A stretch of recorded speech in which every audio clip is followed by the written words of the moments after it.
Hi everybody, we needed to use up our bananas because we hadn't eaten them, so banana cupcakes, and as a little extra we're popping a bit of chocolate on top of them. Look good, don't they? But some of the ingredients are a bit funny in English and Thai, so Ting's going to translate and speak, so make sure you watch for a few minutes to hear her use the Thai terminology.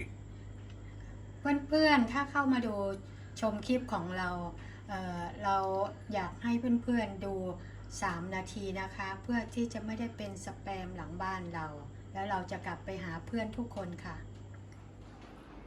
สวัสดีค่ะเพื่อนๆวันนี้เรามีเมนูจะแบบง่ายๆนะคะมาฝากเพื่อนๆคือคัพเค้กบานาน่าเค้กกล้วยหอมคือกล้วยหอมของเราเนี่ยกล้วยแต่เราไม่ได้ใช้กล้วยหอมเพราะว่าเรามีกล้วยเล็บมือนางที่มันนานแล้วกินไม่ทันแล้วมันก็เหมือนจะเสียเราก็เลยจะมาทำคัพเค้กแทนส่วนผสมนะคะเดี๋ยวเราจะบอกพร้อมกันกับเจเรมี่นะคะว่ามีอะไรมั่งนะคะ Hi everybody and welcome back. Banana cupcakes tonight. It's not too difficult. We haven't eaten the bananas, that's the reason we're going to do them. And so we're going to make cupcakes which are lovely. You want one and then you want to have another. So we've got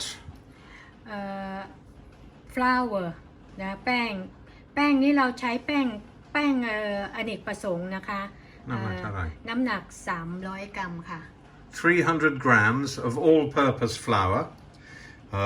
Now, and Ting's going to do the Thai because they're a bit different for the Thai and the English ones.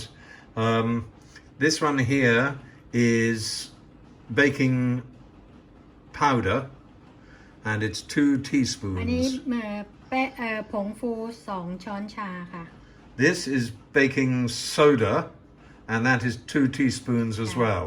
เบกกิ้งโซดาก็2 ช้อนชาเหมือนกันค่ะ And this is cream of tartar, 1 teaspoon. ครีมออฟทาทา1 ช้อนชา ภาษาไทยเหมือนกันใช่ไหม เหมือนกันค่ะ Okay, and then here we've got 2 teaspoons of vanilla essence. ได้2 ช้อนชาวานิลา This one is lemon juice, lemon, not lime juice, lemon juice, 2 teaspoons. อันนี้น้ำเลมอนจะใช้น้ำมะนาวก็ได้นะคะของเรามีเลมอนพอดีเราก็ใช้2 ช้อนโต๊ะค่ะตัวนี้ช้อนโต๊ะไม่ใช่ช้อนชาไม่ใช่2 ช้อนโต๊ะ 2 tablespoons of lemon juice, and Ting says you can use lime juice if you want, but remember lime juice is a bit more acidic than lemon juice. And here we've got brown sugar. ใช่น้ำตาลแดงค่ะที่ใช้เนี่ย280 กรัมค่ะ 280 grams of demerara sugar. Then we've got some oil. อันนี้เป็นน้ำมัน50 กรัมนะคะ 50 grams or mils of we use soya oil. There are 4 eggs there. ซีฟองครับใช่ไข่ซีฟอง And then we've got butter 190 grams. เนย190 กรัมค่ะ Okay, and then we've got the bananas. Now, bananas in Europe are generally bananas. Over here, there are hundreds of different bananas. These ones I can't remember the names of anyone, but they've got a very, very strong and yummy flavour. And in Thai they are. อันนี้เป็นกล้วยเล็บมือนางค่ะเราจะใช้ตัวนี้เล็บมือนาง630 กรัมค่ะ 630 grams. เรามีบางอย่างจะบอกเพื่อนๆนะคะว่าทำไมซับสไครต์เราหายไปก็คือเพื่อนใหม่ที่เข้ามาชมในช anel ของเราใหม่ๆมาแล้วเรากลับไปตอบคอมเมนต์ทันทีไม่ได้นะคะซับสไครต์ของเราจะหายไปคือเพื่อนใหม่ที่เข้ามาชมของเราจะใช้เวลาสักระยะ1-2-3 วันจะเข้าไปตอบคอมเมนต์ของเพื่อนๆเราไม่ทิ้งกันค่ะ So the first thing that we're doing here now is terribly skilled work. We're just peeling bananas, popping them into a bowl until we have 630 grams. Not much to say about that, except you can don't use green bananas. They must be ripe to get the flavor. เดี๋ยวค่ะแล้วมีอีกอย่างหนึ่งถ้าเพื่อนๆไม่อยากให้ซับสไครต์หายนะคะให้กดกระดิ่งเพื่อให้แจ้งเตือนว่าเราเป็นเพื่อนกันมานานแล้วก็จะได้เข้าไปตอบคอมเมนต์ทันทีอันนี้คือกฎใหม่ของพี่ยูนะคะ Right, we've got the required weight of bananas, so now we mash them pretty well, pretty thoroughly, though you can't mash them absolutely smooth. Crack the 4 eggs into a bowl.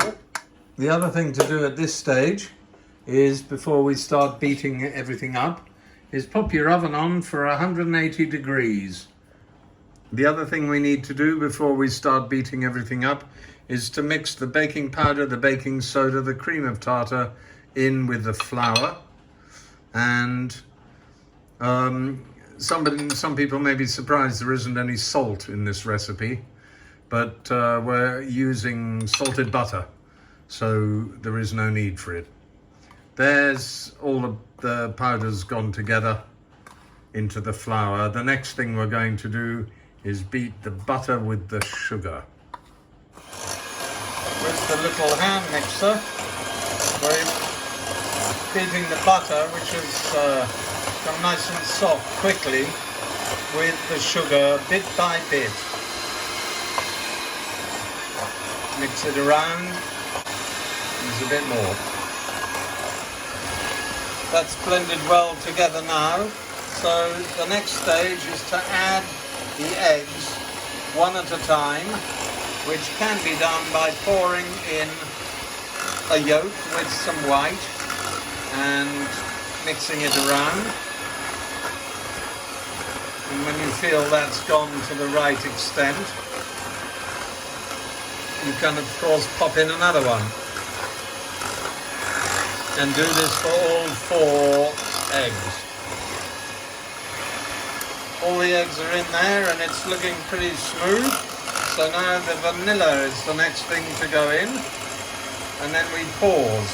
The eggs and butter and stuff, sugar, waits there. The next thing to pay attention to is the banana. We add the oil and also mix it through a bit. I think our bowl is maybe a little bit small, but you can do it with a bit of care and consideration. And then pop the lemon juice in as well. And turn that over slowly, carefully. Blend it together as much as possible. So you've got a much more liquid mashed banana mixture.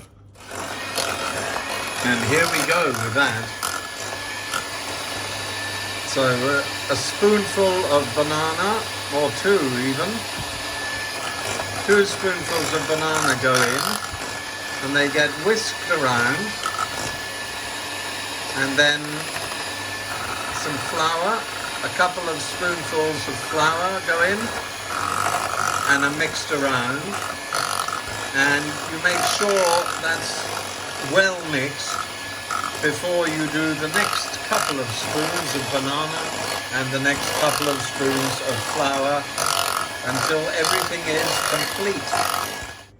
While you're mixing, a couple of times as well, stop and take your hand mixer out and use a spatula or a spoon to stir the mixture right down to the bottom, because you want to make sure that the whole thing gets well mixed through with the bananas and flour as you add them.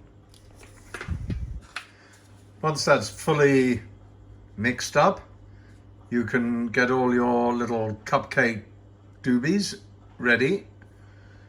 Ours are sort of pre-surfaced, so they don't need spraying or anything.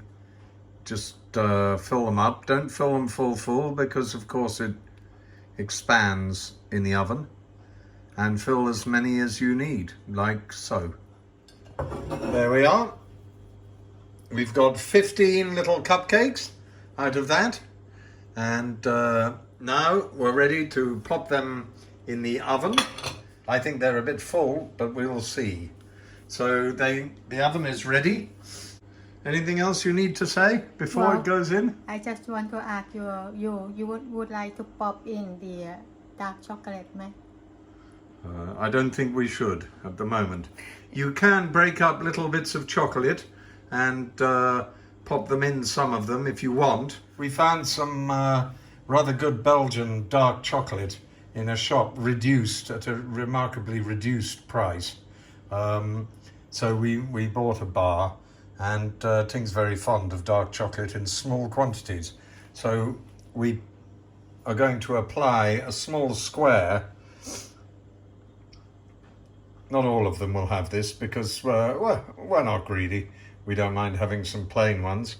And the plain cakes are lovely.